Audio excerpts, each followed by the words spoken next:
Is this? Yeah, here we go. So can I say Aunt Diane? Thank you, Aunt Diane, for that.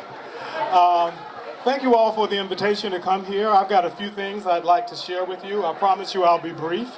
I know it's hot and everybody's focusing on eating and having a good time, but I want to first thank you for the invitation to be here. Thank Marie Fitzpatrick for all the work and the committee, everything they've gone through to make this event successful and to bring it together. So first of all, before sharing a little bit about my personal journey, let's talk a little bit about Juneteenth, the significance of it. As we all know, the Civil War was fought between 1861 and 1865. The Emancipation Proclamation became effective on January 1st, 1863. And Juneteenth became effective or became notarized to us on June 19th, 1865. So for 2 years after the Civil War, some of our ancestors were still enslaved, not knowing that they were free people. So it's with that knowledge and the fact that we are standing on their shoulders that we come together today to celebrate the freedoms that we have, to celebrate the long fight that they have fought, but also recognizing that the battle is not over, that the fight is still continuing. As we know with what's happening in our society and in our country today, we still must be in front of keeping those freedoms and maintaining those freedoms. We as a group of people, as a race of people, have come together over the years, our ancestors as slaves, during Reconstruction, during that early period of the 20th century when lynchings were on the rise. We came together as a people to support one another, to support our community, to support our family, and it's during those times that we learned, that our ancestors taught us how we need to support each other. So if you give me just a minute, I want to shift gears. I used to teach a course at VCU called the Sociology of Racism, and I want to share with you just a couple of theories that I used to bring about when I was teaching that class. Often we wonder, how did we get here? How did we get in a situation where there is one group that is the power group, the in power group, I call it Group A, and another group or groups who are the subordinate groups, the minority groups. So what happens when two or more groups come together and seek to occupy the same space? How is it that one of them emerges as the power group? Well, there are three ways that groups come together. There is voluntary migration. That's those groups that come somewhere because they want to, because they choose to leave their country and come to another country. And the operative word in that is voluntary. The other one is through colonization, where another group goes in and colonizes another group. And the third way is slave transfer, which is how we got here. So we back up to voluntary migration. Individuals who come to this country or any country, they come of their own accord. And when they come of their own accord, they bring their language, they bring their religion, they bring their culture, and they bring their customs with them when they come. If a group is colonized, even though they're colonized by another group, they still are able to maintain some of their language, their customs, their religion, their beliefs, and if they're colonized, they're also on their home turf.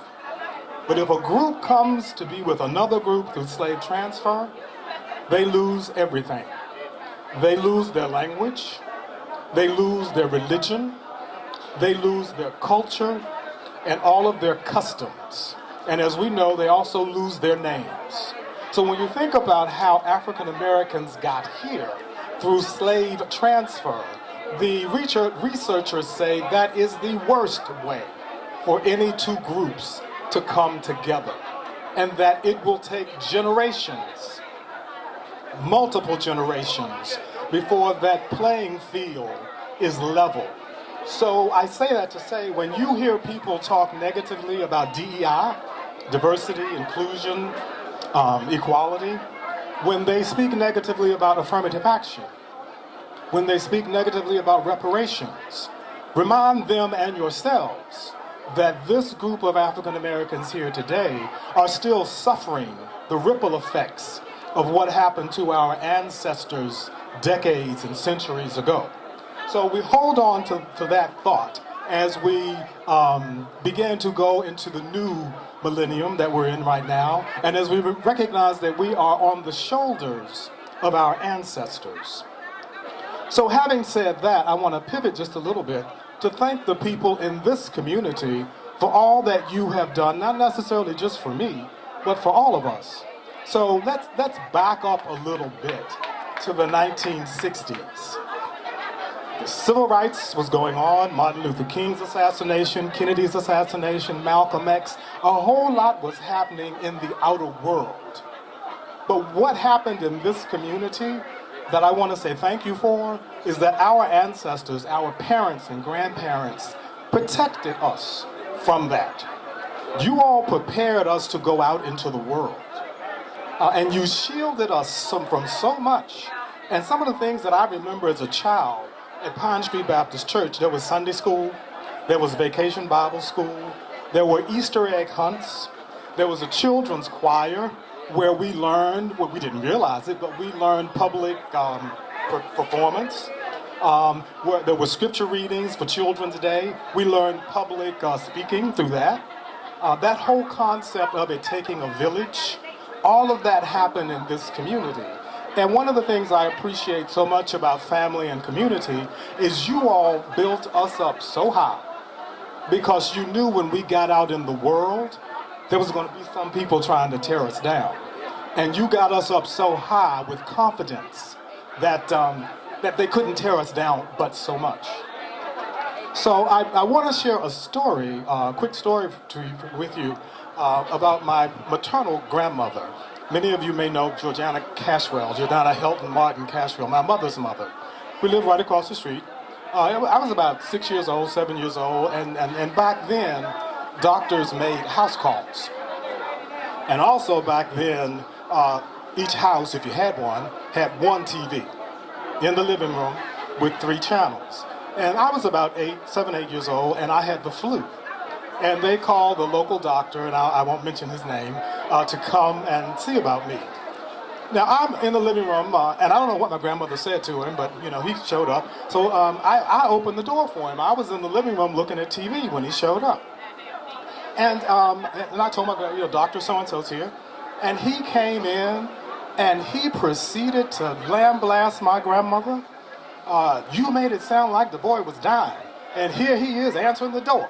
And he just went into her. So she let him finish, and then she lit into him. She talked about his mother, his father. She told him, I know you, your whole family, when you were living on whatever street it was, and you owned nothing but trash, you didn't have a pot to piss in, she just wore him out. By the time she finished with him, he was backing up and coming correct, as they say. Now, I don't know if my grandmother was intending to teach me a message, or a lesson, or whether she was just angry, or both. But I had to hold on to that message that nobody, regardless of who they think they are, has a right to disrespect you. Now, there was a story I was going to share, but I'm not going to do that now for a variety of reasons with me personally and how I had to use on that lesson. But I found myself when I was in my 30s in a situation where I had to go back to my grandmother's roots and decide whether I was going to take somebody on. And in making that decision, I knew my grandmother would be very disappointed in me if I didn't stand up for myself. And I share that story to say we are on the shoulders of our ancestors.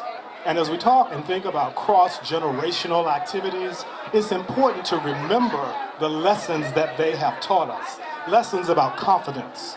Lessons about being proud about who you are, about where you've come from, and not allowing anybody, regardless of their position, disrespect you.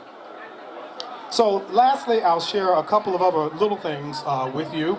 As was said, I wrote a couple of books, and that's where that confidence comes in. I'd never written a book before, never thought about anything, but I had these ideas rolling around in my head and decided to start writing them down. The first one took me 11 years because I really did not know what I was doing. Fortunately, as God and the universe provides, one of my best friends was a published writer. So he began to mentor me. And that's how the first one came about. So by the time I got to the second one, I kind of had a better idea of what I was doing.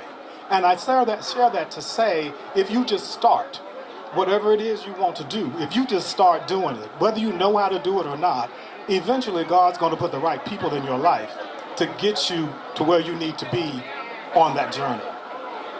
And as I close, I want to share, there's a public speaker named Iyanla Vanzant. I'm not sure if anybody knows that name, but she was very popular in the 90s. She was out around the same time Oprah was. And I had the opportunity to hear her speak in New York and attend a one-day session. And she did about an hour-long speech on this very simple poem that we all know. And I'm not going to talk about it for an hour, but I am going to break it down to you. Very simple. Row, row, row your boat gently down the stream. Merrily, merrily, merrily, merrily, life is but a dream. Now, we all know that. So what she did, she wanted to apply that to one's life journey. The first three words, row, row, row, it's not just row your boat, because life takes action, it takes energy. Hence, it is said 3 times that whatever you're doing in this journey is going to require you to put some energy into it. And then it's row your boat. In other words, stay in your lane. This is your journey. And don't let anybody else get in that boat and re-row it for you in another direction. But also don't be so worried about somebody else's boat that you lose track of where yours is going. And gently down the stream. The word gently is, even though life requires some action, we should not exert ourselves to the point that we are constantly exhausted. Down the stream. Don't go against the current. And the other word is stream. Not down the river, not across the ocean, but down the stream. Something that is gentle, something that is easy. Merrily, merrily, merrily, merrily. Again, 3 times. Enjoy the journey. Life is but a dream.